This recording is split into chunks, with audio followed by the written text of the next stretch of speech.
ಮನುಷ್ಯನ ಕಾಮನೆಗಳು. ಮನುಷ್ಯ ಎಷ್ಟೋ ರೀತಿಯಾದ ಕಾಮನೆಗಳ ಮಾಡ್ತಾನೆ, ಇಚ್ಛೆ ಇಟ್ಕೊಂಡಿರ್ತಾನೆ, ಆಸೆಗಳನ್ನು ಬೆಳೆಸ್ಕೊಳ್ತಾನೆ, ಬೇಡಿಕೆಗಳನ್ನ ಇಟ್ಕೊಂಡಿರುತ್ತಾನೆ ತಾನು ಸಫಲನಾಗಬೇಕು ಅಂತ, ಕನಸುಗಳನ್ನ ಇಟ್ಕೊಂಡಿರ್ತಾನೆ ತನಗೆ ಸಂಪತ್ತು ಸಿಗಬೇಕು ಅಂತ.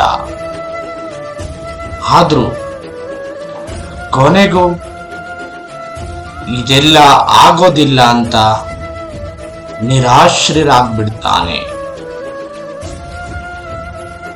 ಸೊ ಬನ್ನಿ ಸ್ನೇಹಿತರೆ, ನಿಮ್ಗೊಂದು ಚಿಕ್ಕ ಉದಾಹರಣೆ ಕೊಡ್ತೀನಿ. ಕಾಡಿನ ರಾಜ ಅಂತ ಯಾರನ್ನ ಕರಿತೀವಿ? ಸಿಂಹನ ಅಲ್ವಾ?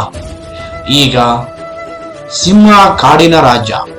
ಆ ಕಾರಣಕ್ಕೆ ಪ್ರಾಣಿಗಳು ಅದರ ಹತ್ರ ಬಂದು ಕೇಳೋದಿಲ್ಲ, ನೀವು ಕಾಡಿನ ರಾಜ,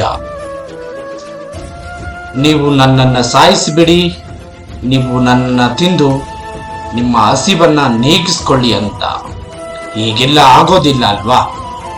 ಸಿಂಹ ಕಾಡಿನ ರಾಜ ಆಗಿದ್ದರೂ ಕೂಡ ಅದು ಪರಿಶ್ರಮ ಪಡಲೇಬೇಕಾಗುತ್ತದೆ. ಆಗ್ಲೇ ಅದಕ್ಕಿರೋ ಹಸಿವು ನೀಗೋದು. ಹಾಗೆ ನಿಮ್ಮ ಎಲ್ಲ ಕನಸುಗಳು, ನಿಮ್ಮ ಎಲ್ಲ ಆಸೆಗಳು, ನಿಮ್ಮ ಎಲ್ಲ ಅಭಿಲಾಷೆಗಳು ಮತ್ತು ಎಲ್ಲ ಆಕಾಂಕ್ಷೆಗಳು ಪೂರ್ತಿಯಂತೂ ಆಗುತ್ತೆ. ಅದು ಖಂಡಿತವಾಗ್ಲು.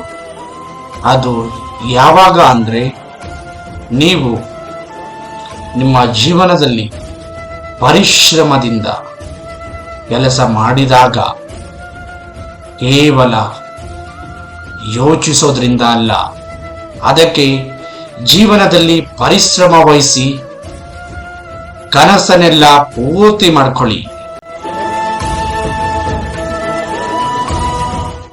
ಜೈ ಶ್ರೀಕೃಷ್ಣ ಪರಮಾತ್ಮ.